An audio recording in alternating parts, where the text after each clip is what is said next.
सच बताओ, क्या लाइफ में कभी एक ऐसा मोमेंट आया है जहां एक गहरी सांस लेकर खुद से पूछा हो कि सबके लिए अच्छा किया, फिर मेरे साथ ही बुरा क्यों? You are watching peaceful wealth, जहां हम पावरफुल मोटिवेशनल वीडियोस बनाते हैं जो आपको पुश करते हैं अपनी लाइफ और गोल्स को सीरियसली लेने के लिए। बिल्कुल। आप में से काफी लोग रेगुलर कंटेंट देखते हैं लेकिन सब्सक्राइब नहीं करते। अगर आपको हमारी बातें और ये डीप एनालिसिस वैल्यूएबल लगती है तो प्लीज सब्सक्राइब करके बेल आइकन जरूर प्रेस करें ताकि ऐसी पावरफुल इंसाइट सबसे पहले आप तक पहुंचे। तो आज हम एक ऐसे कोर प्रॉब्लम को अनपैक कर रहे हैं जिससे हम सब कभी ना कभी गुजरते हैं। हाँ, मतलब ये एक बहुत ही यूनिवर्सल चीज है। राइट। हम अपनी लाइफ में लोगों की हेल्प करते हैं, सपोर्ट करते हैं।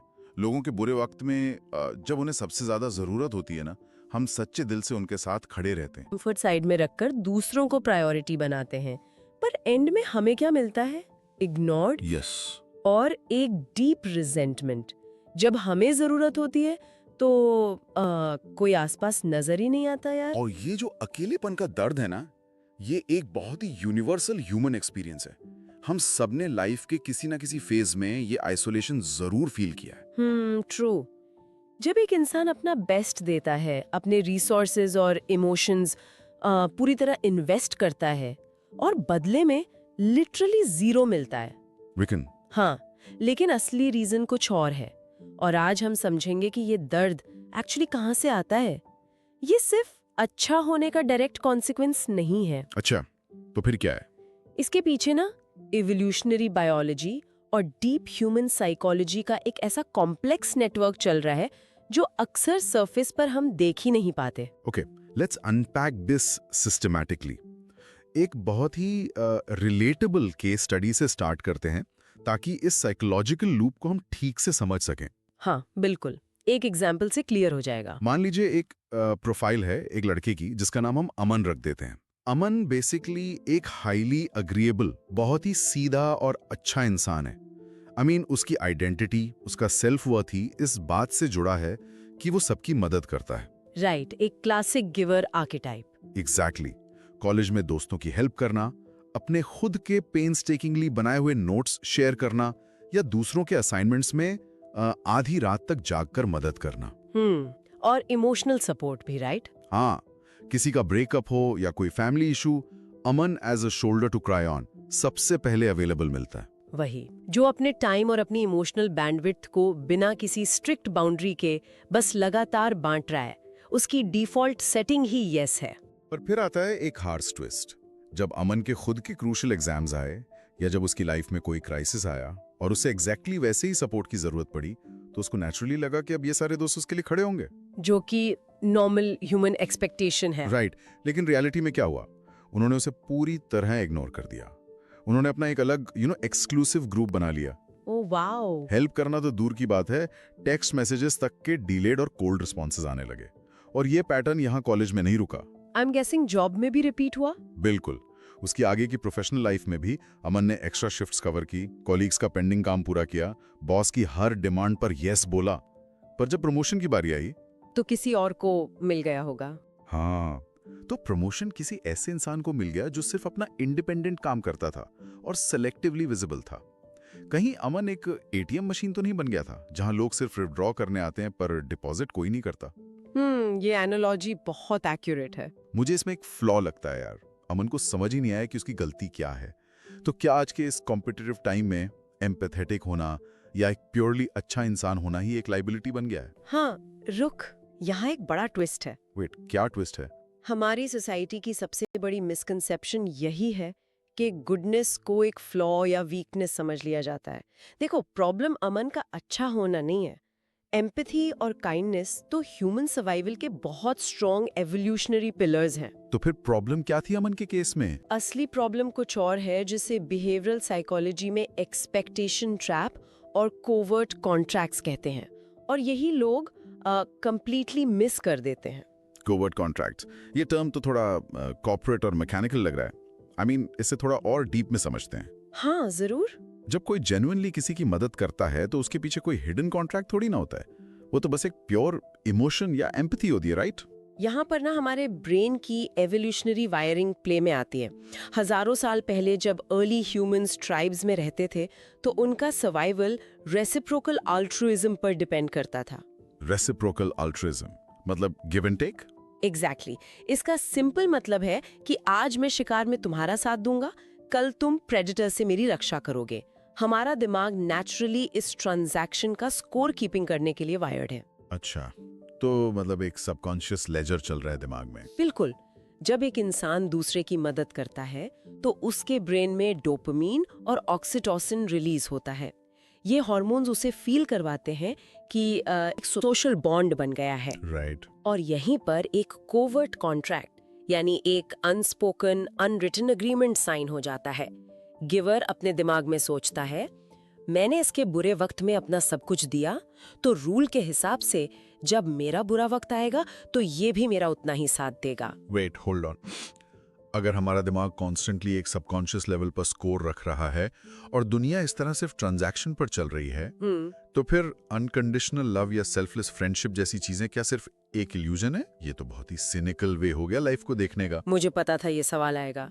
अगर मैं हर दोस्ती को एक लेजर या बैलेंस शीट की तरह देखने लगूं, तो मैं तो पूरी तरह से आइसोलेटेड हो जाऊंगा ना सोसाइटी में। देखो, ये सिनिकल नहीं है, ये बस ह्यूमन नेचर का एक अनफिल्टर्ड मैपिंग है। अनकंडीशनल लव एग्जिस्ट करता है, लेकिन बहुत रेयर क्लोज रिलेशनशिप्स में, जैसे पेरेंट और चाइल्ड के बीच। Okay, fair enough. पर ब्रॉडर सोशल और प्रोफेशनल सर्कल्स में दुनिया लार्जली ट्रांजैक्शनल ही होती है, चाहे हम उस पर इमोशंस का कितना भी बड़ा कवर क्यों ना चढ़ा लें। तो मतलब हम इमोशन इन्वेस्ट कर रहे हैं ऐसी जगह जहां ट्रांजैक्शन चल रहा है। एग्जैक्टली। और अमन की गलती ये नहीं थी कि उसने इमोशनल इन्वेस्टमेंट किया, उसकी गलती ये थी कि उसने एक ट्रांजैक्शनल एनवायरनमेंट में अपना कोर इमोशन इन्वेस्ट कर दिया और बदले में इमोशनल रेसिप्रोसिटी एक्सपेक्ट की। ओह वाह, तो सामने वाले के लिए वो क्या था? सामने वाले के लिए वो बस एक प्रॉब्लम सॉल्व होने का मोमेंट था। अमन ने उनका असाइनमेंट किया, उन्हें उस मोमेंट में रिलीफ मिला और उनके दिमाग में वो टास्क क्लोज हो गया। उन्होंने अमन के साथ कोई लाइफ लॉन्ग लॉयल्टी का कॉन्ट्रैक्ट थोड़ी साइन किया था। सही बात है। अमन अकेले ही उस इमेजिनरी कॉन्ट्रैक्ट को अपने दिमाग में सच मानकर बैठा था। सो बेसिकली अमन एक ऐसा कॉन्ट्रैक्ट एनफोर्स करने की कोशिश कर रहा था जिसके टर्म्स एंड कंडीशंस दूसरी पार्टी को पता ही नहीं थे। एग्जैक्टली। जब उसको बदले में कुछ नहीं मिला तो जो पेन उसने फील किया वो बेसिकली उस कॉन्ट्रैक्ट के टूटने का पेन था। 100%। पर यहाँ एक बहुत इंपॉर्टेंट सवाल उठता है मेरे दिमाग में। अगर रेसिप्रोकल अल्ट्रुइज्म इंसानों की फंडामेंटल वायरिंग है, जैसा आपने कहा, हाँ, तो फिर अमन के दोस्तों का दिमाग स्कोर क्यों नहीं रख रहा था? उन्होंने रेसिप्रोकेट क्यों नहीं किया जब उनकी बारी आई? ये बहुत ही डीप क्वेश्चन है और इसका आंसर एक बहुत ही फैसिनेटिंग कॉग्निटिव बायस में छुपा है, जिसे साइकोलॉजी में फॉल्स कंसेंसस इफेक्ट कहते हैं। फॉल्स कंसेंसस इफेक्ट, इसका क्या मैकेनिज्म है? इसका मैकेनिज्म सिंपल पर थोड़ा डेंजरस है। हमारा दिमाग ऑटोमेटिकली ये अज्यूम कर लेता है कि जिस मॉरल लेंस से हम दुनिया को देखते हैं ना, बाकी दुनिया का लेंस भी एग्जैक्टली वैसा ही है। अच्छा, मतलब I project my values on to you. बिल्कुल। एक इंसान अगर नेचुरली लॉयल और हेल्पफुल है तो वो डीपली बिलीव करता है कि आम तौर पर बाकी सब लोग भी लॉयल और हेल्पफुल ही होंगे। वो अपनी मोरालिटी को दूसरों पर प्रोजेक्ट करता है। आई सी वेयर दिस इज गोइंग। अमन को जेन्युइनली लगता था कि अगर मैं आधी रात को उठकर किसी के लिए जा सकता हूँ तो कोई भी डिसेंट इंसान आधी रात को उठकर आएगा ही। राइट। उसके हिसाब से ये बेसिक ह्यूमन डिसेंसी थी। इंसान की बिहेवियरल इकोनॉमी अलग होती है। कुछ लोग नेचुरली टेकर्स होते हैं, वो किसी फेवर को डेट या उधार की तरह नहीं देखते। Wait, really? तो वो उसे किस तरह देखते हैं? वो उसे गिवर की एक चॉइस की तरह देखते हैं। जब अमन को गुस्सा आता है कि तुमने मेरी मदद नहीं की, तो वो जो टेकर दोस्त है वो डीपली कंफ्यूज्ड हो जाता है। उसको लगता है मैंने थोड़ी फोर्स किया था तुम्हें मेरी मदद करने के लिए, तुमने तो अपनी मर्जी से की थी ना। ओह वाओ, मैंने थोड़ी फोर्स किया था, तुमने अपनी मर्जी से की थी। ये लाइन तो बहुत ज्यादा फेमिलियर और चुभने वाली लग रही है। हर किसी ने अपनी लाइफ में ये लाइन कभी ना कभी सुनी होती है। तो इसका मतलब है अमन की एक्सपेक्टेशंस इसलिए हर्ट हुई क्योंकि वो एक्चुअली इस रियलिटी को डिनाई कर रहा था कि दुनिया में सेल्फिश लोग भी एग्जिस्ट करते हैं। उसने अपना गार्ड डाउन कर दिया था, ये सोचकर कि सब उसके जैसे हैं। बिल्कुल सही, तुम जेन्युइन हो, पर हर कोई जेन्युइन नहीं होता। तो अब यहाँ से प्रैक्टिकल एप्लीकेशन क्या निकलता है? अगर लोग हमारी गुडनेस का एसेंशियली फायदा उठा रहे हैं क्योंकि उनका मॉरल कंपास अलग है, तो हम क्या करें? हम लोगों की मदद करना कंप्लीटली छोड़ दें, अपना एक प्रोटेक्टिव शेल बना लें और पत्थर दिल बन जाएं? नहीं, एम्पैथी बंद करना सोल्यूशन नहीं है। अगर हम सब पूरी तरह से सेल्फ सेंटर्ड हो गए तो सोसाइटी ठीक से फंक्शन ही नहीं कर पाएगी। तो फिर सोल्यूशन क्या है? सोल्यूशन का टेक्निकल नाम है बाउंड्री सेटिंग और अपना कॉस्ट ऑफ इन्फिनिट अवेलेबिलिटी को समझना। अच्छा होना एक वर्च्यू है, पर बिना फिल्टर्स के ओवर अवेलेबल होना एक सेल्फ डिस्ट्रक्टिव हैबिट है। अच्छा होना अलग बात है और अपने आप को यूज होने देना बिल्कुल अलग। इन दोनों के बीच का क्लियर डिस्टिंक्शन समझना एक अडल्ट की सबसे जरूरी लाइफ स्किल होती है। बाउंड्रीज का कॉन्सेप्ट आजकल बहुत थ्रो अराउंड किया जाता है इंटरनेट पर इसका एक्चुअली प्रैक्टिकल मतलब क्या है? मुझे लगता है लोग बाउंड्रीज को एक मैसिव दीवार की तरह इमेजिन करते हैं जिसके पीछे उन्हें छुपना है। एग्जैक्टली और यही सबसे गलत इंटरप्रिटेशन है। बाउंड्रीज एक दीवार नहीं बल्कि एक फिल्टर है। एक फिल्टर? कैसे?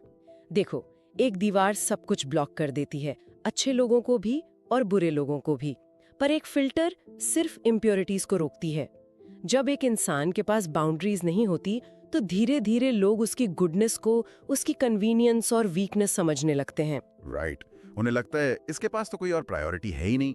बिल्कुल, इसे जब भी बुलाओ ये फ्री है, चला आएगा। इकोनॉमिक्स का एक बहुत ही बेसिक प्रिंसिपल है सप्लाई और डिमांड का। जो चीज हमेशा हर किसी के लिए रेडली इन्फिनिट सप्लाई में अवेलेबल होती है, उसकी वैल्यू जीरो हो जाती है। एग्जैक्टली उसकी परसीव्ड वैल्यू जीरो हो जाती है, उसे टेकन फॉर ग्रांटेड लिया जाता है। ये सप्लाई और डिमांड वाली एनालॉजी बहुत सेंस बनाती है यार। अगर आप घर के उस लाइट बल्ब की तरह बन जाते हैं जो हमेशा स्विच ऑन करते ही जल जाता है, तो कोई उस लाइट बल्ब के जलने की तारीफ थोड़ी करता है, उसका होना एक्सपेक्टेड हो जाता है। सही बात है। पर जिस दिन वो फ्यूज होता है, लोग गुस्सा जरूर करते हैं। क्या बात है, बहुत अच्छी एनालॉजी दिया आपने। और लोग कंप्लेन करते हैं कि आज काम क्यों नहीं कर रहा। तो इस इनफाइनाइट अवेलेबिलिटी की कॉस्ट हम अपने वर्क प्लेस में कैसे पे करते हैं? क्योंकि कॉर्पोरेट में तो बचपन से, मतलब डे वन से सिखाया जाता है कि टीम प्लेयर बनो। वर्क प्लेस डायनामिक्स में ये प्रॉब्लम सबसे ज्यादा क्लियरली मैनिफेस्ट होती है।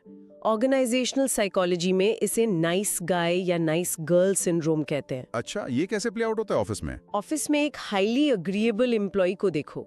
वो चुपचाप सबका एक्स्ट्रा काम करता है, अपने कॉलीग्स की मिस्टेक्स को कवर करता है और अपने बॉस के हर अनरियलिस्टिक डेडलाइन को बिना किसी पुशबैक के एक्सेप्ट कर लेता है। हाँ, और उसकी इंटरनल नैरेटिव ये होती है कि मैं टीम का सबसे हार्ड वर्किंग और लॉयल एसेट हूँ, मुझे कंपनी इवेंचुअली रिवॉर्ड करेगी और प्रमोट करेगी। पर एक्चुअली रियलिटी इसके बिल्कुल ऑपोजिट होती है। राइट। कंपनी उसे प्रमोट नहीं करती, बल्कि उसे उसी जगह पर लॉक कर देती है क्योंकि वो उस रोल में बहुत कन्वीनियंट है कंपनी के लिए। सही पकड़ा।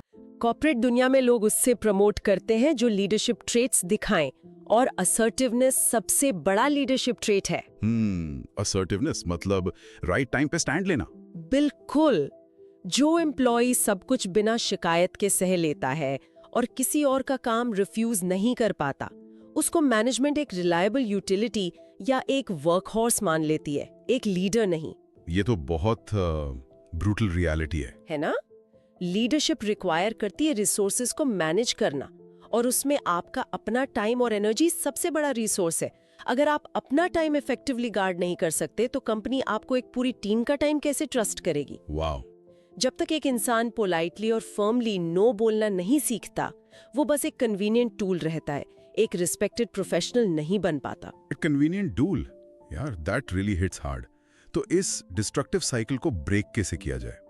अमन जैसे इंसान के लिए ट्रांसफॉर्मेशन का एग्जैक्ट रोड मैप क्या होना चाहिए? जहां उससे अपना कोर कैरेक्टर, जो उसका हेल्पफुल नेचर है, चेंज ना करना पड़े, लेकिन वो यूज होना बंद हो जाए। ट्रांसफॉर्मेशन की शुरुआत होती है एक फंडामेंटल कॉग्निटिव रीफ्रेम से। अमन को सबसे पहले ये रियलाइज करना होगा कि प्रॉब्लम दूसरों के बिहेवियर में उतनी नहीं है जितनी उसके खुद के रिस्पॉन्स मैकेनिज्म में है। मतलब उसकी गलती कहाँ थी?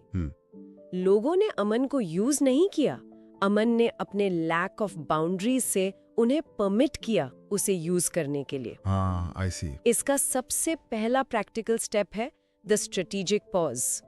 जब भी कोई आपसे कुछ काम मांगे, चाहे पर्सनल लाइफ में या प्रोफेशनल लाइफ में, अपना इमीडिएट रिफ्लेक्स जो हमेशा यस बोलने का होता है, उसे ब्रेक कीजिए, एक पॉज लीजिए। द स्ट्रेटेजिक पॉज मतलब इमीडिएटली एग्री करने की जगह एक इंटेंशनल डिले क्रिएट करना। जैसे मुझे अपना स्केड्यूल चेक करके बताने दो, या मैं अभी एक प्रोजेक्ट के बीच में हूँ, क्या हम इस बारे में शाम को बात कर सकते हैं? एग्जैक्टली ये छोटा सा पॉज आपको गिल्टी फील किए बिना सिचुएशन को रैशनली एनालाइज करने का टाइम देता है। ये आपको उस ट्रांजैक्शनल स्पेस में वापस लाता है जहां आप अपना कॉस्ट बेनिफिट असेस कर सकते हैं कि एक्चुअली मेरी कैपेसिटी है भी या नहीं। राइट। और उसके बाद? और इसके बाद आता है दूसरा स्टेप, अपना खुद का ग्लास भरना। कंपैशन दिखाना अच्छी बात है, पर उस कंपैशन को सेल्फ प्रिजर्वेशन के साथ बैलेंस करना सबसे जरूरी है। Self preservation. अगर एक इंसान खुद ही इमोशनली, मेंटली या फाइनेंशियली कंप्लीटली ड्रेन्ड है, तो वो दूसरों की डीपली मदद कैसे करेगा? आप एक खाली कप से पानी दूसरों को नहीं पिला सकते। ये बात तो बिल्कुल सही है। और सोसाइटी का एक कड़वा सच ये भी है कि लोग आपका खाली कप देखकर आप पर तरस नहीं खाएंगे, वो आपसे दूर चले जाएंगे, क्योंकि आपके पास अब उन्हें देने के लिए कुछ वैल्यू बची ही नहीं है। ये एक बहुत ही प्रोफाउंड रियलिटी चेक है। मतलब ज्यादा अच्छा इंसान होने से या अपनी लिमिट्स क्रॉस करके बिना सोचे सबकी मदद करने से लोग तुम्हें इंट्रिंसिकली वैल्यू नहीं देते, वो बस तुम्हें कंज्यूम करते हैं, यूज करते हैं। बिल्कुल। एक कंप्लीटली बैलेंस्ड इंसान को ही सोसाइटी में एक्चुअली रिस्पेक्ट मिलती है। एक ऐसा इंसान जिसके पास अपने सॉलिड असूल हैं, जो अपनी जेन्युइन मदद वहां देता है जहां उसकी वैल्यू हो, पर किसी के अनरियलिस्टिक एक्सपेक्टेशंस के एहसान तले नहीं दबता। एग्जैक्टली और तभी आप रियल रिस्पेक्ट कमांड करते हो। और सबसे बड़ी बात, जो अपने खुद के गोल्स, अपने टाइम और अपनी मेंटल पीस के लिए उतना ही फियर्सली डेडिकेटेड है जितना वो दूसरों के लिए। आज का ये डिस्कशन सच में काफी आई ओपनिंग रहा। हमने एक्सपेक्टेशन ट्रैप के अंडरलाइंग एवोल्यूशनरी लॉजिक को समझा। हमने देखा कि कैसे डोपामीन हमारे अंदर कोवर्ट कॉन्ट्रैक्ट्स क्रिएट करता है और कैसे फॉल्स कॉन्सेंसस इफेक्ट हमें बाकी दुनिया की हार्श रियलिटी देखने से कंप्लीटली रोक देता है। सही बात है।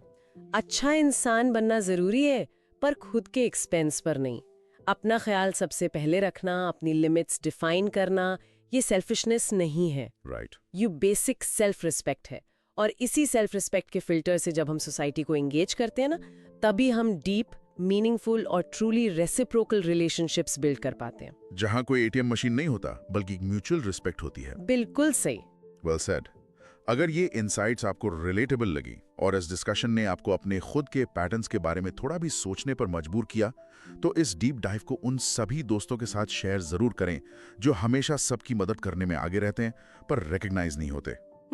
उन्हें इसकी बहुत जरूरत होगी। अपने व्यूज कमेंट्स में बताएं और प्लीज इस वीडियो को लाइक और चैनल को सब्सक्राइब या फॉलो करना ना भूलें, क्योंकि यहाँ हम ऐसे ही ह्यूमन साइकोलॉजी और बिहेवियर के डीप नो नॉनसेंस टॉपिक्स लाते रहेंगे। एग्जैक्टली। आज के इस एपिसोड के बाद आइए हम सब अपने डेली इंटरैक्शंस को क्लोजली ऑब्जर्व करें और इंश्योर करें कि हम ओवर अवेलेबल होकर अपनी वैल्यू डिस्ट्रॉय ना करें, बल्कि एक स्ट्रॉन्ग बैलेंस्ड इंसान बने जिसको इफेक्टिवली कोई इग्नोर ना कर सके। पर एंड करने से पहले मैं आप सब के लिए एक बहुत ही डायरेक्ट और पियर्सिंग सवाल छोड़ के जा रहा हूं।